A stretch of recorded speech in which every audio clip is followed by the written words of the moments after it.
Ladies and gentlemen of the jury, we are about to commence a criminal case. New York County has filed a complaint which alleges substantially that on May 30th, 2007, within New York, the defendant, Samuel Williams, engaged in the crime of armed robbery of Heather Potter. The defendant, Samuel Williams, has pled not guilty. The state of New York, therefore, has the burden of proving the defendant's guilt beyond all reasonable doubts. The state of New York, representing Heather Potter, is represented in this case by Ms. Robbins. The defendant, Samuel Williams, is represented in these proceedings by Mr. Dodd. Now, ladies and gentlemen, there are some general instructions of law that apply to all criminal cases. I want you to bear these principles in mind. The complaint, which I've read from, is itself not evidence. It creates no inference of guilt. Therefore, no member of the jury should in any way permit herself or himself to be prejudiced against the defendant just because a complaint has been filed against him, or because he was arrested, or because he has been placed on trial. Under the Constitution, every defendant is presumed innocent of the charges made against him. Before you can find him guilty, the state must prove his guilt. The defendant does not have to prove his innocence. The presumption of innocence remains with the defendant unless or until a jury decides that he has been proven guilty beyond a reasonable doubt by evidence admitted at the trial. In the course of the trial, you will hear evidence from a number of witnesses. You're going to have to make judgments about their credibility. You're going to have to decide which testimony you should believe. Listen carefully to the testimony of all the witnesses. Keep it all in your mind until you hear the whole case. As you listen to each witness, you should consider his or her interest or lack of interest in the outcome of the case. You should rely on your own experience, judgment, and your own common sense in evaluating whether a particular witness is the kind of person that you would be inclined to believe in matters of the highest concern. You should keep an open mind about all of this evidence you will be hearing until the very end of the trial. During the trial, an objection may be made to some evidence, and I might direct that a question not be asked or not be answered. You should not speculate about what evidence would have been had I allowed it, or why I did not allow it. If I should ask you to disregard some statement made by a witness during trial, you must disregard it. There are some things you should not do during the course of the trial. You should not go out and do any investigating on your own or make any inquiries. Above all, you must not talk to anyone who is involved in this trial, these lawyers, the witnesses, the defendant, or members of his family. You also should not discuss the case among yourselves during the course of the trial. You will have as much time as you need after the trial is over, when you will go into the jury room and deliberate thoroughly and adequately. But that, of course, is at the end of the trial, not during the trial. Ms. Robbins, you may now address the jury. Ladies and gentlemen of the jury, my name is Ms. Robbins. I am representing the state of New York. You're about to hear the opening statement. This is your opportunity to hear what the state of New York expects the evidence in this case to show. I want to make one thing perfectly clear before I go any farther. What I say and what the defense lawyer will say during the trial, during the opening statements, and during the closing arguments are not evidence in this case. The evidence is what you will hear from the witness stand, from the witnesses under oath. You people, as a jury, are representatives of the people of the state of New York and of New York County. In that capacity, your very important duty is to follow the law that the judge will give you, to analyze the evidence, and to apply that law to the evidence and to the facts of this case. I would only ask you that you use your sound judgment and common sense in carrying out that duty. The state has charged the defendant with the armed robbery of Heather Potter. To prove its case, the state will present witnesses for your consideration, including Heather Potter herself, who will describe to you the event that took place on May 30th, 2007. You will also hear the testimony of the arresting officer, Police Officer Mark Riley. This is the basic evidence that I anticipate presenting on behalf of the state of New York. I would ask you to watch and listen to these witnesses who testify very closely for any motive or reason that they may have to tell you anything less than the truth. Remember, it is your job to draw conclusions from this evidence. I am confident that the evidence will convince you beyond a reasonable doubt that the defendant is guilty of the crime of which he is charged. And at the end of the trial, I'm going to ask you to stand up here and ask you to find him guilty of armed robbery. Thank you very much. Thank you, Ms. Robbins. Mr. Dodd, would you like to make your opening statement now? Yes, thank you, Your Honor. Mistaken identity. Let me say that again. Mistaken identity. Hello, ladies and gentlemen. My name is Mr. Dodd, and I represent Mr. Williams in this case. The purpose of a trial is for both sides of a case to have an opportunity to present evidence. You have heard the prosecutor give her opening statement on the evidence that she intends to present to you. The defendant, by this opening statement, also has an opportunity to outline for you the evidence that we intend to present. The defense will present an alibi for the defendant, his neighbor, Mr. Donald Pinzan, who will account for his whereabouts on the evening of May 30th, 2007. You will also hear testimony from an eyewitness memory expert who will discuss factors that often lead to mistaken eyewitness identifications. The prosecution's case relies on Heather Potter's identification, but we will show you that this is a case of mistaken identity. We agree that this was a heinous crime and someone should be punished, but that someone is not Mr. Williams. Keep in mind that throughout this trial, the state bears the burden of proof. They must prove beyond and to the exclusion of any reasonable doubt that Mr. Williams committed this crime. At the conclusion of this case, I will have another opportunity to address you. At that time, I will be able to give you the final argument. It is in that final argument that I will ask you to find my client, Samuel Williams, not guilty of armed robbery. Thank you very much. Thank you, Mr. Dodd. Ms. Robbins, would you like to call your first witness? Yes, Your Honor. The state would like to call Heather Potter to the stand. Please state your full name. My name is Heather Marie Potter. Heather, where are you employed? The Embassy Suites in New York City. And how long have you worked there? 5 years.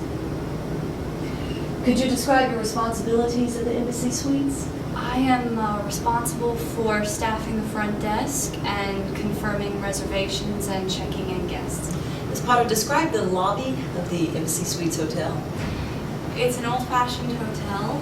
There's plate glass windows in the front and shelves on both side walls and couches on the floor. The front desk is in the middle, facing forward. The whole lobby is 50 feet wide and 65 feet deep. Have you ever been robbed before? No. I'd like to now discuss the particular robbery in question.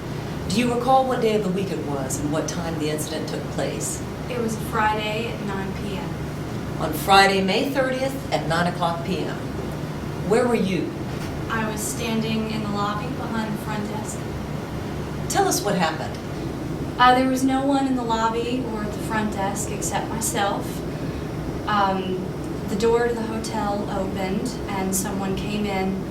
I was on the phone booking a reservation for a future guest, so I didn't look up. People tend to ask me questions if I make eye contact. So I waited until the conversation was over.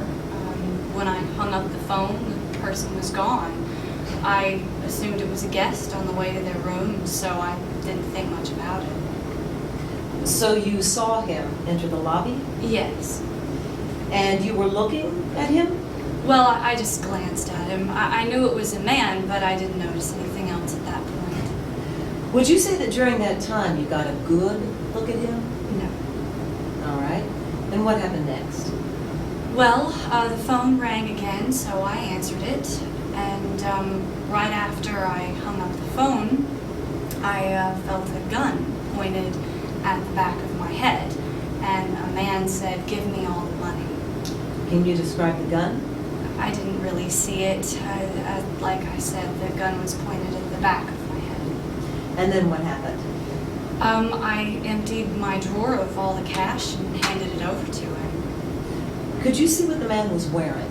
Yes, he was wearing a baseball hat and jeans and a jacket. How long would you say it took the whole thing to go down? No more than 2 minutes. And then what happened? There's a swinging gated door behind the front counter that opens out onto the lobby, but it's always locked. He fumbled with the lock for a minute and then ran out into the lobby and out of the hotel. That's when I got a good look at him, when he was trying to make his escape. Ms. Potter, do you remember talking to the police at the hotel? I remember they talked to me, but I don't remember what I told them. I was just so upset I couldn't think straight. Can you now describe the man who robbed you on May 30th? Yes, he was a white male in his 20s, average build.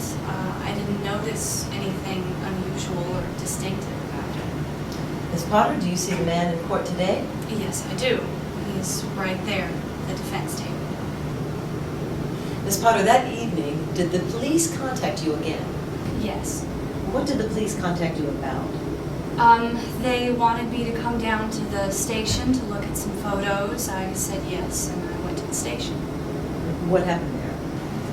I came to the station, and there was a small waiting room that I was in for a while, and Detective Riley then took me back to a small room, and I looked at 6 photos. I immediately recognized him as the man who robbed me. Did you tell Detective Riley that? Yes. Tell us about these photos Detective Riley showed you. They took me back to the lineup room, and Detective Riley showed me some photos. I looked at them for a short while and told Detective Riley that the photo on the top left was the man who robbed me at gunpoint at the hotel. How many photos did you look at? 6. What feature was it that led you to believe it was Mr. Williams? No particular feature, just his general appearance. Are you sure it was the defendant, Mr. Williams, who robbed you at gunpoint on the evening of May 30th? Yes. I have no further questions for this witness, Your Honor. Mr. Dodd, would you like to question the witness? Yes, thank you, Your Honor. Good afternoon, Heather. I'm Mr. Dodd, the defense attorney in this case. I would like to ask you some questions regarding the robbery at the hotel in which you work. Are you currently working in the same Embassy Suites that was robbed? Yes. Heather, you were an eyewitness to the robbery that occurred at the Embassy Suites Hotel, is that correct? Yes. Do you have any vision problems? No, I don't. And do you wear contacts or glasses? No, I don't. When was the last time you had your eyes checked? About 2 months ago, I got something in my eye and they checked it out, but my vision is fine. How about your memory, your ability to recall? No problems. Was the perpetrator wearing any jewelry? For example, a watch? No, not that I recall. You said the perpetrator was wearing a baseball cap. Yes. Could you see any part of his head? No, the hat was covering the top of his head. After the perpetrator came behind the counter, did he say anything? Yes, he said, "Give me all the money." What did you do next? Well, I opened my drawer, I gave him all the hundreds, 50s, 20s, and 10s. Could you see him at this point? No. So you had the best view of him when he was exiting the hotel. How close were you to him? About 5 feet. Did you notice any distinguishing features on his face, like birthmarks, or scars, or moles? No. What was his facial hair like? He was clean shaven. And what was he wearing? He was wearing a baseball hat, and he had on jeans and a jacket. What color was the jacket? It was a dark colored jacket. Did he verbally threaten you at any point? No. Did the police have you make an identification at the police station? Yes. Would you say you got a good look at the perpetrator? Yes. What are the color of his eyes? I don't know. What type of jacket did he have on? It was a dark jacket. What color was the baseball hat? It was black. Did it have anything on it? There was something embroidered on the front When did you notice that something was embroidered on the front? when he was making his escape. What was the embroidery? I don't remember. When the police brought you to identify Mr. Williams, did he look exactly like the person who brought you? Well, not exactly. I mean, he wasn't wearing his hat and he was wearing different clothes. Now, Heather, you're making a lot of assumptions, aren't you? In regards to what? That he was not wearing his hat. You don't know if Mr. Williams owns a baseball hat. I know he had one on when he came in to rob me.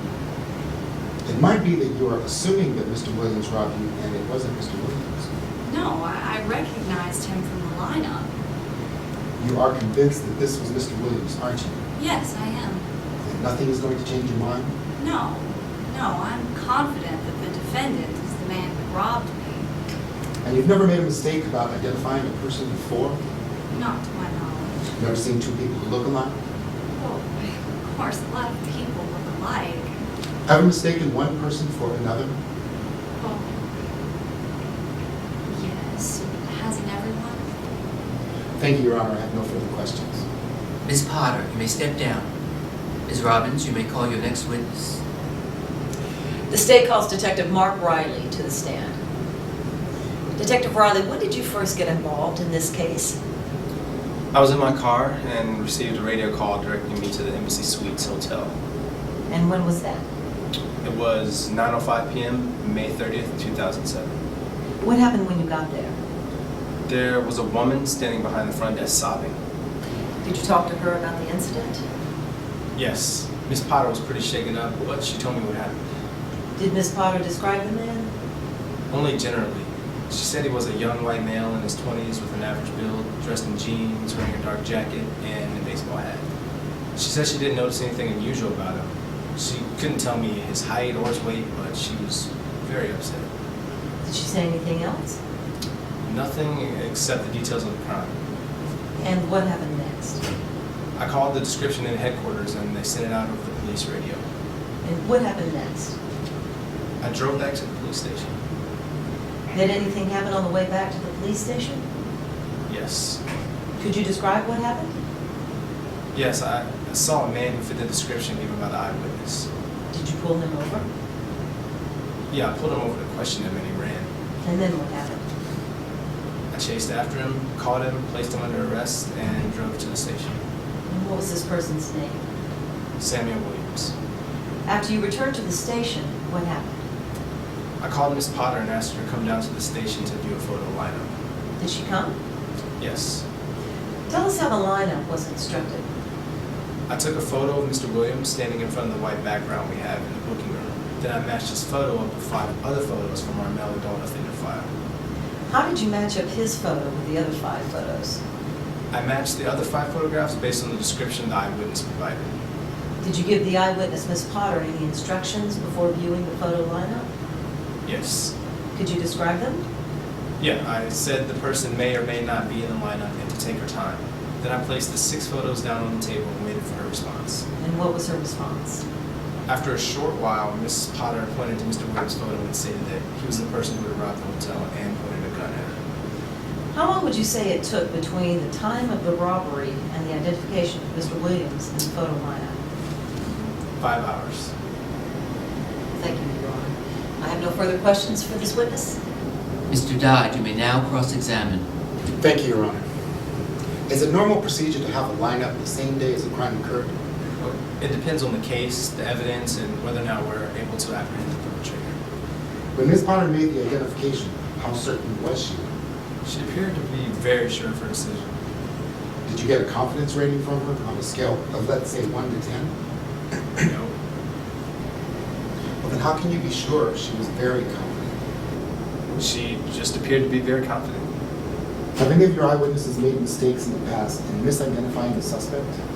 Not to my knowledge. So it may have happened, but you're unaware of it. Yes, I guess that's possible. I have no further questions, Your Honor. The prosecution rests, Your Honor. Mr. Dodd, you may now call your first witness. Thank you, Your Honor. The defense calls Dr. Roberta Ingalls. Dr. Ingalls, what is your educational background? I'm a 1988 graduate of the University of Virginia, where I received my bachelor's degree in psychology. In 1994, I earned my PhD from the University of North Carolina at Chapel Hill, where I specialized in cognitive psychology. I've been a professor of psychology at New York University since 1994. I'm a member of the American Psychological Association and the American Psychological Law Society. Can you briefly familiarize the court with your work history and research interests? Yes. As I said, I have been at New York University since 1994, teaching and conducting research. At NYU, I teach both undergraduate and graduate classes. At the undergraduate level, I teach a course entitled Cognitive Psychology. At the graduate level, I teach a course on the psychology of human memory, which includes a great deal of lecture on eyewitness memory. In terms of research, I have published approximately 40 scientific papers in scholarly journals and chapters over the course of my career in academia. I have had continual funding from the National Science Foundation. I am also in process of working on a book covering issues in cognitive psychology. You indicated, Dr. Ingalls, that you are a cognitive psychologist. Could you describe for the court what a cognitive psychologist is and what being one entails? Certainly. Cognitive psychology is one of the many divisions in American psychology. Cognitive psychologists focus on human perception and memory. Cognitive psychologists who work in psychology and law focus on topics such as eyewitness identification, repressed memories, and the detection of deception. As a cognitive psychologist, what is your main area of expertise? My main area of expertise is eyewitness memory. Dr. Ingalls, tell us about how eyewitness memory works.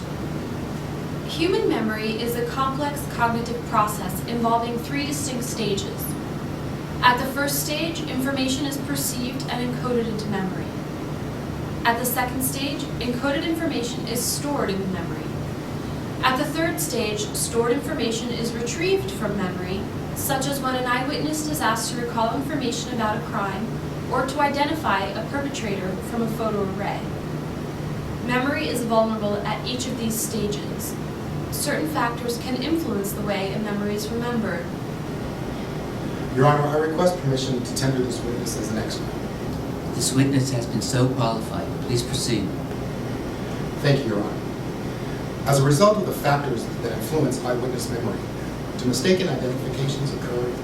Yes, mistaken identifications occur with some frequency. There have now been hundreds of people who were convicted of crimes, spent time in jail, and then were later found to be innocent based on DNA testing. In these cases, mistaken eyewitness identification is the single most common factor leading to erroneous conviction. You say you research factors affecting eyewitness identification. Would you consider yourself to be an expert on issues that affect the accuracy of eyewitness identification? Yes, I would. I have conducted scientific studies on the accuracy of eyewitness memory and the conditions under which errors occur. I have made original contributions to scientific journals in the field. I have published 15 papers on factors affecting the accuracy of eyewitness memory, and I have attended and presented empirical work at conferences focusing on the topic of eyewitness memory. Given your expertise, have you ever been involved in litigation such as this involving eyewitness identification? I have been involved in 6 cases. Have people solicited your involvement but you declined? Yes. Have psychologists identified any factors that diminish the accuracy of eyewitness memory that may affect identifications? Researchers have identified several factors that diminish the accuracy of eyewitnesses. For example, high stress. Wrong identifications may occur in the absence of high stress. However, studies have demonstrated a statistically significant correlation between high stress and less accurate eyewitness identifications. Would you elaborate on high stress as a factor said to increase the likelihood of mistaken eyewitness identifications? Certainly. The Yerkes-Dodson law proposes that the relationship between arousal and performance can be plotted as an inverted U, where with moderate increases in arousal, performance is improved, but with too much arousal, performance declines.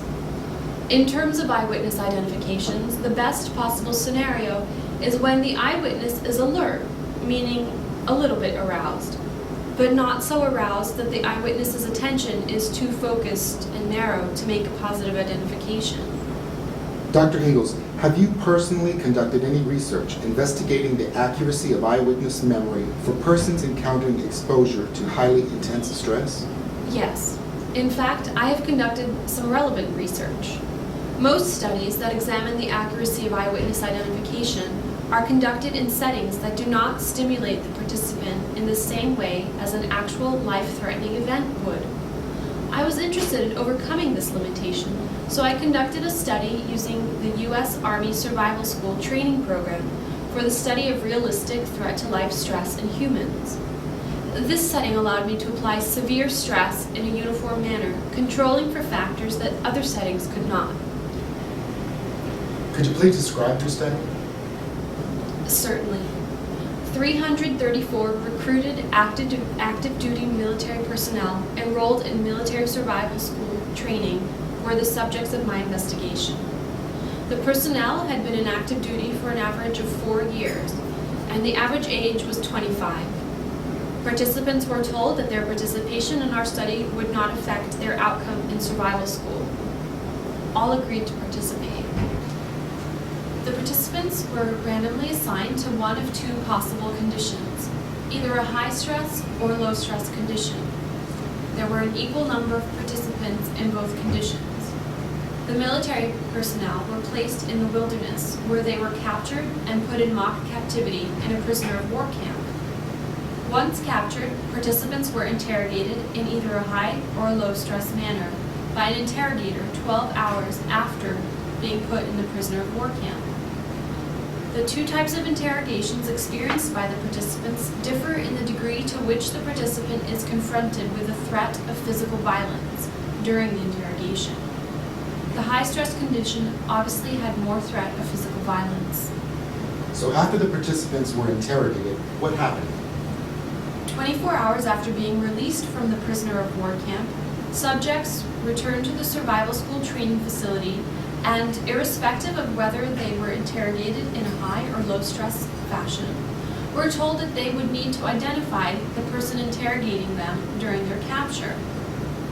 16 photos were shown in a sequential manner, one at a time. After each individual photo, participants were asked to write down yes or no on a piece of paper as to whether or not this was the person who interrogated them. They were not allowed to go back and review any pictures. Also, we asked them to rate their confidence from 1 to 10 that this was the interrogator. After analysis, I found that the accuracy of eyewitness recognition for the interrogator appeared to be greater for the low compared to the high stress condition. This observation was statistically significant. In the low stress condition, 86% of participants were correct in their identifications. In the high stress condition, only 49% of the participants were correct in their identifications. Dr. Ingalls, are you able to use this particular study to determine whether the research indicates that stress is likely to influence the accuracy of eyewitness identifications? Yes, I am. High stress is something you would predict to increase the probability of wrongful eyewitness identification? Yes. And in that regard, did you have an opportunity to review the deposition testimony and other documents related to this case? Yes, I have. In addition to those materials, is it fair to say that you have reviewed other depositions, affidavits, and items of discovery that have been exchanged between the two parties in this case? Yes, I believe so. Now, based on what you reviewed, do you have an opinion of whether or not the research indicates that high stress was likely present when Heather Potter identified Samuel Williams? Yes, I do. What is that opinion? My opinion is that the presence of the gun and the way in which Ms. Potter was confronted would simulate a high-stress environment, which would decrease her ability to make a correct identification. This study provides me with a basis for concluding that a correct identification is unlikely given the circumstances. In your review of the documents and materials, did you find that Ms. Potter, the eyewitness, was under high stress? Yes, I believe high stress was present. The police officer's report of her demeanor when she arrived provided me with evidence that Ms. Potter was under a high degree of stress. No further questions, Your Honor. Ms. Robbins, you may cross-examine the expert now. Good afternoon, Dr. Ingalls. I'd like to ask you a few questions about your research and your testimony here today. You stated earlier that you had testified in 6 cases before. Have you ever testified for the prosecution before? I have never been asked. Have you ever been retained by this lawyer before? No. It is my understanding that a number of psychologists make a business out of testifying on issues such as these in court. Would you agree? I do not personally know any psychologists who do this, so I cannot say. But have you ever heard of this before? I have heard people claim that before, but I've never met a psychologist who makes their living by testifying in court. Who are you getting paid by? I have been hired by the court as a court-appointed expert. How much are you getting paid per hour? I charge $150 per hour. So how much have you made on this case so far? Well, including preparation, travel, and being here today, I will have made $3,500. Have you ever lied before? Never under oath. I have no further questions for this witness, Your Honor. Dr. Engels, you are now excused. Mr. Dodd, you may call your next witness. Thank you, Your Honor. The defense calls Mr. Donald Pinzan to the stand. Mr. Pinzan, how do you know the defendant, Mr. Williams? He's my tenant, and he lives next door to me. We're not really friends, but I know who he is. Mr. Pinzan, would you tell us what you were doing between the hours of, say, 8 p.m. and 10 p.m. on the night from May 30th, 2007? Well, like I told the police, I was home that night. There was a ball game on. The Mets were playing the Braves. I'm a big Mets fan myself, so I was at home watching the game. What, if anything, can you tell us about the whereabouts of Samuel Williams during those times? Well, I saw him in the hallway around 7 o'clock. He was unlocking the door to his apartment, and I was taking my garbage downstairs. I returned from the basement a few minutes later and heard his TV on. I know because the walls in that place are so paper thin you can hear just about everything. Anyway, I went to bed around 11:15. He still had his TV on. I had some trouble, but eventually I managed to ignore the noise and fall asleep. When you saw him earlier that evening unlocking his door, what was his demeanor like? I didn't notice anything. I just looked like he was trying to get into his apartment. Do you know if Mr. Williams has a job? I would imagine so, but we never had a conversation about work before. Has Mr. Williams ever been late paying rent? Are you aware of any money problems? He's been a few days late before, but nothing problematic. Is Mr. Williams a good renter? Well, he keeps his TV on a little too loud, but he's respectful, so yes. Thank you. No further questions. You now cross-examine. Thank you, Judge. Mr. Pinzan, you stated that the last time you actually saw Samuel Williams, the defendant, on the night of the armed robbery was at 7 o'clock p.m. Is that correct? Yes. The crime took place somewhere around 9 o'clock p.m., which would give Mr. Williams 2 hours to get to the crime scene. Have you ever accidentally left something on in the apartment, like a television, while you ran out to run an errand or something? Plenty of times. And you merely heard his television that night. You didn't actually see him. Is that correct? Yeah.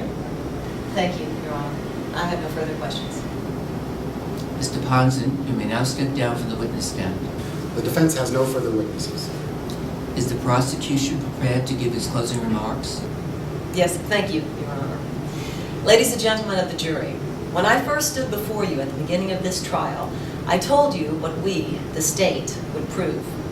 I told you that we had an eyewitness who would testify to what she saw happen that Friday at the Embassy Suites. You even heard Miss Potter get up on the stand and testify that she saw Mr. Williams and got a good look at him. She told you about how she identified Mr. Williams from a lineup array. You heard Detective Riley testify to the arrest of Mr. Williams and the procedures used during Miss Potter's identification. Now you have heard the defense say that Miss Potter was mistaken. An eyewitness expert even tried to pass the identification off as a possible mistake. Ladies and gentlemen, Miss Potter is not mistaken. She took a good, long look at the defendant and then picked him out of a lineup. I want you to think to yourself what, if anything, does Miss Potter gain from testifying here today. I'm very confident that when you review the evidence and weigh the facts in this case, your decision will be a very easy one. And that decision is a guilty verdict of armed robbery. Is the defense prepared to give its closing remarks? Mistaken identity. Ladies and gentlemen, at the beginning of this trial, you heard the phrase mistaken identity. After listening to the witnesses and looking at the evidence, it's time for you to make a decision. However, before you decide the outcome of this case, I want to remind you of your civil duty to the criminal justice system. Let me point out some highlights of the evidence exposed to you during the trial. I want you to remember and consider the testimony of Dr. Ingalls, an expert psychologist who described for you the relationship between stress and eyewitness identification accuracy.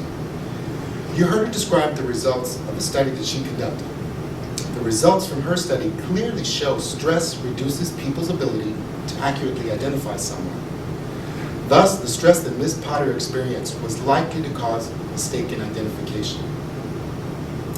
You heard Mr. Panzan testify that he saw Mr. Williams enter his apartment and heard his TV on that evening. I want you to remember what Ms. Potter stated on the stand. I want you also to remember that the state must prove beyond and to the exclusion of any reasonable doubt that Mr. Williams committed this crime. Ladies and gentlemen, this is an extremely high burden to meet. I'm confident that you will return the only verdict that speaks the truth, a verdict of not guilty. Thank you. You have had an opportunity to hear all of the witnesses. It is now your duty to find the facts from all the evidence admitted in the case. To those facts, you must apply the law as I give it to you. The determination of the law is my duty as a presiding judge in this court. It is your duty to apply the law exactly as I give it to you, whether you agree with it or not. You must not be influenced by any personal likes or dislikes, prejudice, or sympathy. That means you must decide this case solely on the evidence before you and according to the law. As you know, the defendant has pleaded not guilty to the crime charged in the indictment. The indictment is not any evidence at all of guilty. It is just the formal way that the government tells the defendant what crime he is accused of committing. It does not even raise any suspicion of guilt. Instead, the defendant starts the trial with a clean slate, with no evidence at all against him, and the law presumes he is innocent. The presumption of innocence stays with him until the government presents evidence here in court that overcomes the presumption and convinces you beyond a reasonable doubt that he is guilty. It is not necessary for the defendant to disprove anything, nor is the defendant required to prove his innocence. It is up to the state to prove the defendant's guilt by evidence. The defendant exercised a fundamental right by choosing not to be a witness in this case. You must not view this as an admission of guilt or be influenced in any way by his decision. No juror should ever be concerned that the defendant did or did not take the witness stand to give testimony in the case. You must find the defendant not guilty unless the government convinces you beyond a reasonable doubt that he is guilty. The government must prove every element of the crime beyond a reasonable doubt. Proof beyond a reasonable doubt does not mean proof beyond all doubts. A reasonable doubt is a doubt based on reason and common sense. It may arise from the evidence, the lack of evidence, or the nature of the evidence. Proof beyond a reasonable doubt means proof which is so convincing that you would not hesitate to rely and act on it in making the most important decisions in your own lives. If you are convinced that the government has proved the defendant guilty beyond a reasonable doubt, say so by returning a guilty verdict. If you are not convinced, say so by returning a not guilty verdict. The defendant, Samuel Williams, is charged with armed robbery. Before you can find the defendant guilty of armed robbery, the state must prove the following four elements beyond a reasonable doubt. 1. Samuel Williams took the money or property described in the charge from the person or custody of the embassy suites using a weapon. 2. Force, violence, or assault, or putting in fear was used in the course of the taking. 3. The property taken was of some value. 4. The taking was with the intent to temporarily or permanently deprive the embassy suites of the right to the property or any benefit from it. You, as jurors, are the sole and exclusive judges of the credibility of each of the witnesses called to testify in this case, and only you determine the importance or the weight that their testimony deserves. After making your assessment concerning the credibility of a witness, you may decide to believe all of that witness testimony, only a portion of it, or none of it. In making your assessment of that witness, you should carefully scrutinize all of the testimony given by that witness, the circumstances under which each witness has testified, and all of the other evidence which tends to show whether a witness, in your opinion, is worthy of belief. Consider the witness's ability to observe you as having an accurate memory or recollection of these matters. Consider also any relation a witness may bear to either side of the case, the manner in which each side might be affected by your verdict, and the extent to which, if at all, each witness is either supported or contradicted by other evidence in the case. After making your own judgment or assessment concerning the believability of a witness, you can then attach such importance or weight to that testimony, if any, that you feel it deserves. You will then be in a position to decide whether the government has proven the charge beyond a reasonable doubt. You may now retire to the deliberation room.